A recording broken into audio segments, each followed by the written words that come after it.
ही ज्यादा इंपॉर्टेंट होने वाला है। तो आज के इस वीडियो को आप बहुत ही ध्यान से देखिए, क्योंकि आज मैं आपके साथ एक आईटी सेक्टर के पोटेंशियल माइक्रो कैप स्टॉक के ऊपर चर्चा करने वाला हूं, जिसे आप लॉन्ग टर्म के लिए होल्ड कर सकते हैं। 2024 के लिए आप इस स्टॉक के ऊपर रडार में रखिए। और दोस्तों, मैं जो अभी आपको आईटी स्टॉक बताने वाला हूं, ये आपके लिए लिटरली लाइफ चेंजिंग हो सकता है। आपकी इन्वेस्टमेंट जर्नी में ये स्टॉक एक अलग लेवल का सेटिस्फैक्शन दिला सकता है, क्योंकि इस कंपनी में इतना ज्यादा पोटेंशियल है कि ये टॉप आईटी स्टॉक जैसे कि इन्फोसिस, विप्रो, टीसीएस, सेक्सॉफ्ट एंड केसॉल जैसे मल्टी बैगर स्टॉक्स को भी आउट परफॉर्म कर सकता है। और दोस्तों, मैं आपकी इंफॉर्मेशन के लिए यहाँ पर बता दूं, मैंने आपके साथ केसॉल एंड सेक्सॉफ्ट 2023 के स्टार्ट में बताए थे। और दोस्तों, मात्र एक साल में इन स्टॉक्स में पैसा 2.5 गुना 3 गुना मल्टीप्लाई हुआ है। और इस स्टॉक में इन स्टॉक से भी ज्यादा रिटर्न्स देने का पोटेंशियल है, क्योंकि ये कंपनी आर्टिफिशियल इंटेलिजेंस सेगमेंट जैसे कि चैट जीपीटी वगैरह के अंदर कामकाज कर रही है। और यहाँ पर जो ग्रोथ रेट आ रही है वो 50% CAGR से भी ज्यादा है। प्लस यहाँ पर मैं इस स्टॉक को इसलिए डिस्कस कर रहा हूँ क्योंकि अभी ये स्टॉक वैल्यूएशन वाइज काफी अट्रैक्टिव वैल्यूएशंस पर ट्रेड कर रहा है। तो चलिए, आज के इस वीडियो में हम इस कंपनी के ऊपर एक डिटेल्ड बिजनेस एनालिसिस करने वाले हैं, इंडस्ट्री एनालिसिस करेंगे, देन वैल्यूएशन एनालिसिस करेंगे एंड फाइनली टेक्निकल एनालिसिस भी करेंगे। वीडियो को लाइक कर दीजिए एंड ज्यादा से ज्यादा शेयर कीजिए। दोस्तों, सबसे पहले हम इस कंपनी के बिजनेस मॉडल को देख लेते हैं। यहाँ जिस कंपनी के ऊपर आज हम चर्चा करने वाले हैं, इस कंपनी का नाम सिग्मा सॉल्व लिमिटेड है। और ये कंपनी 2010 में इनकॉर्पोरेट की गई थी।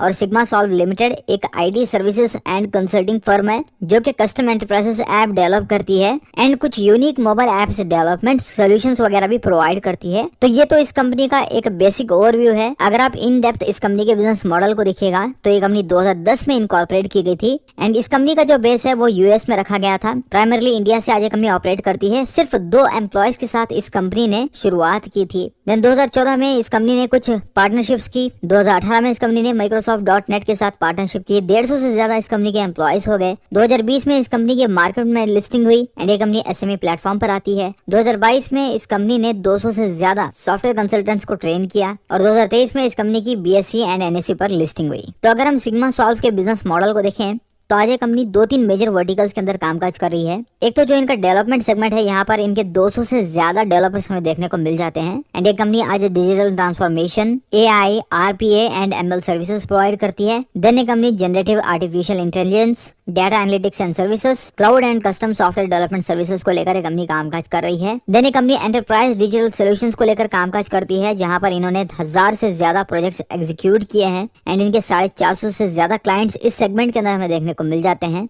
एंड आईटी इंडस्ट्री के अंदर आज इस कंपनी का 15 साल से ज्यादा का एक्सपीरियंस हमें देखने को मिल जाता है। एंड इस कंपनी का जो बिजनेस मॉडल है, ये एक हाइब्रिड बिजनेस मॉडल है, यानी कि ये कंपनी ऑपरेट इंडिया से करती है, जहां पर इनके 200 से ज्यादा हमें एम्प्लॉयज देखने को मिलते हैं, लेकिन जो सेल्स होती है वो यूनाइटेड स्टेट्स में होती है। अगर आप इनका क्लाइंट बेस देखेगा तो आपको यहाँ पर मल्टीनेशनल कंपनीज देखने को मिल जाएगी, जैसे कि Kawasaki, Costa Coffee, Fresh Meal Plans, Taco, easy to tax, NYSE and Vertex जैसी बड़ी बड़ी कंपनीज आज इनके क्लाइंट लिस्ट में हमें देखने को मिल जाती हैं। देन टेक्नोलॉजी पार्टनर्स के अंदर यहाँ पर हमें माइक्रोसॉफ्ट, सेल्सफोर्स एंड शॉपिफाई जैसे दिग्गज कंपनीज देखने को मिल जाते हैं। एंड ये कुछ क्रिटिकल सेक्टर्स को लेकर कामकाज कर रही है, जैसे कि real estate, health care, energy, fintech, manufacturing, retail, travel and hospitality, logistics and supply chain, education and e-learning, media entertainment, oil and gas and taxation को लेकर एक अपनी कामकाज कर रही है। यानी कि जो भी मेजर इंडस्ट्रीज है उन सभी इंडस्ट्रीज को आज सर्व कर रही है। एंड इसके चलते इनका जो रेवेन्यू बेस है वो भी काफी ज्यादा डाइवर्सिफाइड है। यहाँ पर आप नोट कर सकते हैं, आज ये कंपनी जो भी cloud solutions, mobile application, automation, e-commerce, logistics, digital marketing को लेकर कामकाज कर रही है, यहाँ पर आपको डाइवर्सिफाइड रेवेन्यू बेस भी देखने को मिल जाएगा। एंड जो ज्यादा रेवेन्यू कंट्रीब्यूशन आ रहा है वो आज यूनाइटेड स्टेट्स से आ रहा है।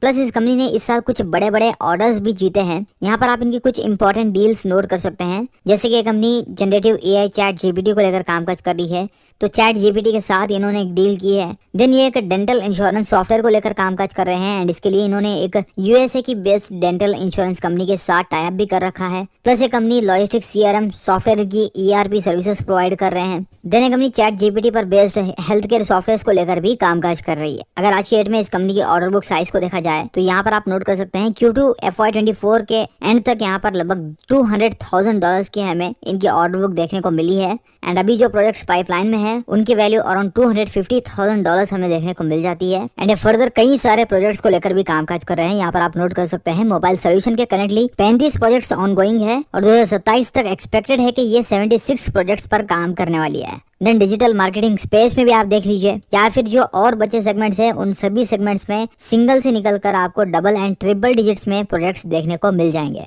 एंड सिग्मा सॉफ्ट की जो ज्योग्राफिकल प्रेजेंस है वो भी स्ट्रेटेजिकली लोकेटेड है। आज इनके प्रेजेंस हमें न केवल यूएस में बल्कि नेदरलैंड्स, इंडिया एंड ऑस्ट्रेलिया में भी देखने को मिल जाती है, जहां से ये सर्विसेज ऑफर कर रहे हैं। और दोस्तों सिग्मा सॉफ्ट जिस इंडस्ट्री के अंदर कामकाज कर रही है वो भी एक बहुत बड़ी इंडस्ट्री है। अगर आप मोबाइल एप्लीकेशन मार्केट का साइज देखिएगा तो आज की डेट में उसकी वैल्यू अराउंड $200 बिलियन है और 2030 तक एक्सपेक्टेड है कि ये जो मार्केट है ये अराउंड $725 बिलियन तक पहुंच सकती है। यानी कि अगले 6-7 साल में ये इंडस्ट्री 3.5 गुना से ज्यादा मल्टीप्लाई हो सकती है। तो आप सोचिए जो इसके अंदर अंडरलाइंग कंपनीज है वो कितना ज्यादा ग्रो कर सकते हैं। एंड नेस्कॉम रिपोर्ट के अकॉर्डिंग भी यहाँ पर जो आईटी इंडस्ट्री है वो काफी हेल्दीली ग्रो कर रही है। अराउंड 8% सीजा से यहाँ पर इस साल ग्रोथ देखी जा रही है। और दोस्तों जिस इंडस्ट्री के अंदर ये कामकाज कर रही है वो क्लाउड बेस्ड इंडस्ट्री है, तो इसका जो फ्यूचर है वो भी काफी ब्राइट है, क्योंकि आगे चलकर जो सारा डाटा है वो क्लाउड पर जाने वाला है। तो क्लाउड सर्विसेज की जो इंपॉर्टेंस है वो भी बढ़ने वाली है। फर्दर ये कंपनी अपने ग्रोथ पर भी फोकस कर रही है। अभी रिसेंटली मैनेजमेंट ने यहाँ पर ये कहा है कि इन्होंने लगभग $100,000 का एक स्ट्रेटेजिकल इन्वेस्टमेंट किया है एंड ये इन्वेस्टमेंट एक AI बेस्ड कंपनी के ऊपर लगाया गया है। इसीलिए अगर आप इस कंपनी का ग्रोथ रेट भी देखेगा तो वो काफी स्ट्रॉन्ग है। पिछले 3 सालों से इस कंपनी की जो सेल्स ग्रोथ है वो 74% CAGR से बढ़ रही है और जो प्रॉफिटेबिलिटी है वो 91% CAGR से बढ़ी है। तो यहाँ पर हम कह सकते हैं कि ये एक हाई ग्रोथ कैटेगरी वाला स्टॉक है। इस साल भी लगभग 22% CAGR से सेल्स बढ़ी है, जबकि आपको इस साल आईटी इंडस्ट्री में एक स्लो डाउन देखने को मिल रहा है, तब भी सेल्स काफी हेल्दीली बढ़ी है। जो प्रॉफिटेबिलिटी है वो अभी भी 55% CAGR से ज्यादा की है। एंड यहाँ पर आप इस कंपनी के सेल्स के नंबर्स को देखिए, ये कंपनी बहुत ही छोटी है। 2020 में इस कंपनी की सेल्स मात्र 10 करोड़ हुआ करती थी एंड दोस्तों मात्र 3 सालों में आप नोट कीजिए जो सेल्स है वो 55 करोड़ तक पहुंच गई, यानी कि 5 गुना से ज्यादा सेल्स बढ़ चुकी है। एंड इस कंपनी का ऑपरेटिंग प्रॉफिट मार्जिन को भी आप नोट कर सकते हैं। पहले इस कंपनी का जो OPM है वो मात्र 18% हुआ करता था एंड ये कंसिस्टेंटली बढ़ता गया है और आज की डेट में ये बढ़कर 40% तक पहुंच गया है। तो इससे हमें ये भी पता चलता है कि जिन सेगमेंट्स के अंदर, जिन वर्टिकल्स के अंदर कंपनी कामकाज कर रही है उनकी डिमांड मार्केट में काफी ज्यादा है। इसीलिए आप प्रॉफिटेबिलिटी को देखिए, ये 2 करोड़ से पिछले 3 साल में इंप्रूव होकर 15 करोड़ तक पहुंच गया, यानी कि 8 गुना में यहाँ पर प्रॉफिट्स में हमें इंप्रूवमेंट देखने को मिली है। इसीलिए स्टॉक ने अपने इन्वेस्टर्स को पिछले 3 सालों में बहुत ही जबरदस्त रिटर्न्स बना कर दिए हैं। मात्र 3 सालों में, यानी कि 2020 में स्टॉक लिस्ट हुआ था 18 रुपए पर और अब तक स्टॉक ने 2500% के आसपास रिटर्न्स बना कर दिए हैं, यानी कि पैसा यहाँ पर कम से कम 25 गुना मल्टीप्लाई हुआ है। यानी कि अगर किसी ने स्टॉक में पिछले 3 साल पहले 1 लाख का भी निवेश किया होता तो आज की डेट में उसकी वैल्यू अराउंड 25 लाख होती और मात्र 18 रुपए का स्टॉक आज की डेट में 460 रुपए के आसपास ट्रेड कर रहा है और पिछले 1 साल में भी यहाँ पर पैसा डबल से ज्यादा मल्टीप्लाई हुआ है। तो क्या आगे भी ये स्टॉक इसी तरह के रिटर्न्स बनाकर दे सकता है? तो उसके लिए हमें वैल्यूएशंस को एनालाइज करना पड़ेगा। तो यहाँ पर हम वैल्यूएशंस को एनालाइज करते हैं। यहाँ पर आप नोट कीजिए, अभी ये स्टॉक 35 टाइम्स के प्राइस टू अर्निंग पर ट्रेड कर रहा है। तो अगर आप इसका प्राइस टू अर्निंग देखिएगा तो वो आपको महंगा दिखेगा, क्योंकि एक्चुअली जो इंडस्ट्री है वही आज 40 टाइम्स के प्राइस टू अर्निंग पर ट्रेड कर रही है। तो एक तो ये स्टॉक अपनी इंडस्ट्री से सस्ते दाम पर मिल रहा है, प्लस अगर आप इसके पीएस देखिएगा, जैसे कि अगर आप सैक्सॉफ्ट की बात कर लीजिए तो आज स्टॉक 36 टाइम्स के प्राइस टू अर्निंग पर ट्रेड कर रहा है, यानी कि ये भी एक प्रीमियम पर ट्रेड कर रहा है। लेकिन ये स्टॉक महंगा है क्योंकि इस कंपनी की जो ग्रोथ रेट है वो आपको सिग्मा सॉल्व जैसी देखने को नहीं मिलेगी। 37% CAGR से कंपनी ग्रो कर रही है। इसके अलावा इसका एक कॉम्पिटिटर K-Solve इंडिया है। यहाँ पर आप नोट कीजिए, ये स्टॉक 50 टाइम्स के प्राइस टू अर्निंग पर ट्रेड कर रहा है एंड इस साल यहाँ पर जो ग्रोथ है वो 50% से नीचे चली गई है। तो ये भी स्टॉक कहीं ना कहीं थोड़े महंगे दाम पर मिल रहा है। जबकि अगर आप सिग्मा सॉल्व के पिछले 5 साल के प्राइस टू अर्निंग को देखिएगा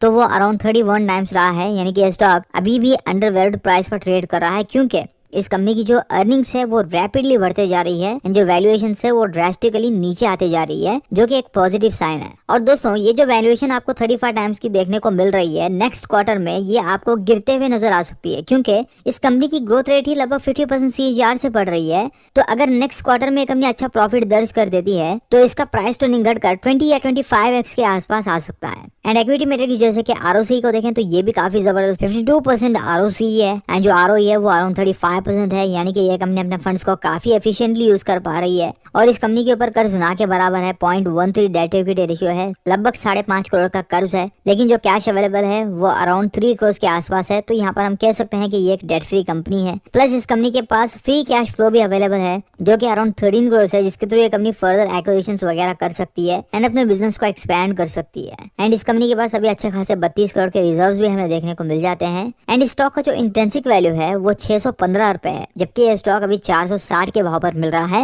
यानी कि इंट्रिंसिक वैल्यू से भी अभी स्टॉक सस्ते दाम पर मिल रहा है। एंड ये कंपनी अच्छा खासा डिविडेंड भी दे रही है, 0.11% का यहाँ पर आपको डिविडेंड यील्ड मिल जाता है। एंड कंसिस्टेंटली पिछले 3 सालों से कंपनी डिविडेंड पे कर रही है। 2021 में भी डिविडेंड दिया, 2022 में भी दिया, एंड इस साल भी कंपनी ने डिविडेंड प्रोवाइड किया है। और अगर आप इस कंपनी का शेयर होल्डिंग पैटर्न देखिएगा तो वो भी काफी सॉलिड है। जो प्रोमोटर होल्डिंग है वो हमें 73% से ज्यादा देखने को मिलती है। देखिए दोस्तों, प्रोमोटर्स मैक्सिमम कितना स्टेक रख सकते हैं, वो 75% है। तो यहाँ पर जो मैक्सिमम स्टेक है वो हमें प्रोमोटर्स के पास ही देखने को मिल रहा है। तो इससे हमें ये भी पता चलता है कि कंपनी के प्रोमोटर्स को इस कंपनी के ऊपर पूरा भरोसा है, इसीलिए इन्होंने पिछले 4-5 क्वार्टर से अपने स्टेक को डाइल्यूट नहीं किया है। अब बचा आपको यहाँ पर म्यूचुअल फंड्स, FIs, DIs का होल्डिंग नहीं मिलेगा। एंड इसके पीछे एक रीजन है। देखिए, ये एक माइक्रो कैप कंपनी है। तो जनरली माइक्रो कैप कंपनीज क्या होती है, ये इलिक्विड होती है। इलिक्विड होती है इसका मतलब ये नहीं है कि कंपनी खराब होती है। आपको यहाँ पर समझना पड़ेगा, इसका मार्केट कैप कम रहता है। लगभग 400 करोड़ का आज के डेट में इसका मार्केट कैप साइज है दोस्तों। तो अगर कोई म्यूचुअल फंड यहाँ पर इन्वेस्ट करना चाहे तो वो कैसे इन्वेस्ट कर सकता है, क्योंकि आज म्यूचुअल फंड्स लगभग 10-15 हजार करोड़ का AUM मैनेज कर रहे हैं। तो उन फंड हाउसेस के लिए काफी मुश्किल हो जाता है कि वो ऐसे स्टॉक्स में लिक्विडिटी मेंटेन कर पाए। लेकिन एज ए रिटेल इन्वेस्टर्स हमारे पास अपॉर्चुनिटी क्या है कि हम एज ए रिटेल छोटे इन्वेस्टर्स ऐसी कंपनीज में म्यूचुअल फंड्स, FI से पहले इन्वेस्टमेंट करके चल सकते हैं। एंड फर्दर अगर यहाँ पर आपको आगे जब ये कंपनी बड़ी होते हुए दिखेगी तब आपको वहाँ पर FIs, म्यूचुअल फंड्स भी आते हुए दिख जाएंगे, तब स्टॉक में शायद और भी ज्यादा तेजी आ सकती है, क्योंकि लिक्विडिटी और ज्यादा बढ़ जाएगी। तो यहाँ पर जो बचा स्टेक है वो अभी पब्लिक के पास है, जो कि अराउंड 26% है। एंड यहाँ पर अच्छी बात यह है कि प्रोमोटर्स ने अपने स्टेक को प्लेड्ज नहीं कर रखा है। जो प्लेजिंग परसेंटेज है वो 0 है। एंड इन्वेस्टमेंट के लिए भी आज स्टॉक अपने फंडामेंटल्स एंड टेक्निकल्स में 91% पास है। और दोस्तों, टेक्निकली देखा जाए तो ये स्टॉक अभी न्यूट्रल जोन के अंदर ट्रेड कर रहा है। हालांकि अभी ये स्टॉक अपने 50 मूविंग एवरेज के आसपास है। रिसेंटली ये स्टॉक बेरिश जोन में चल रहा था एंड इस बेरिश जोन से अभी ये स्टॉक बाहर निकलकर एक कंसोलिडेशन जोन में आ चुका है। और जिस दिन ये स्टॉक 480 के ऊपर की क्लोजिंग देता है तो उसके बाद से आपको स्टॉक में बहुत ही जबरदस्त मोमेंटम आता हुआ देखने को मिल सकता है। लेकिन तब तक के लिए आपको क्या करना है, आपको सपोर्ट लेवल्स का वेट करना है। जो इंपॉर्टेंट सपोर्ट्स है वहां पर आप रेडार बनाए रख सकते हैं। जो सबसे पहला इंपॉर्टेंट सपोर्ट है वो 440 का लेवल होने वाला है। एंड जो दूसरा इंपॉर्टेंट सपोर्ट है वो 424 का लेवल होने वाला है। तो इन दोनों लेवल्स के ऊपर आप स्टॉक के ऊपर रेडार बनाए रखिए। अगर स्टॉप लॉस की भी बात करें तो लगभग 410 के नीचे अगर स्टॉक क्लोजिंग दे देता है तो यहाँ पर एक स्टॉप लॉस लिया जा सकता है। एंड स्टॉप लॉस काफी इंपॉर्टेंट भी है, क्योंकि हमें कैपिटल प्रिजर्व करना है तो कई बार हमें स्टॉप लॉस भी लेना पड़ सकता है। लेकिन लॉन्ग टर्म का व्यू है तो डेफिनेटली दोस्तों ऐसे स्टॉक्स में गिरावट में भरपूर खरीदारी की जा सकती है। तो आई होप आज का एनालिसिस आपको पसंद आया होगा। अगर वीडियो पसंद आया तो वीडियो को जरूर से लाइक कर दीजिए। चैनल सब्सक्राइब नहीं किया तो चैनल को सब्सक्राइब कर लीजिए। तो मिलते हैं अगले वीडियो में, तब तक अपना ख्याल रखिए। सी यू अगेन।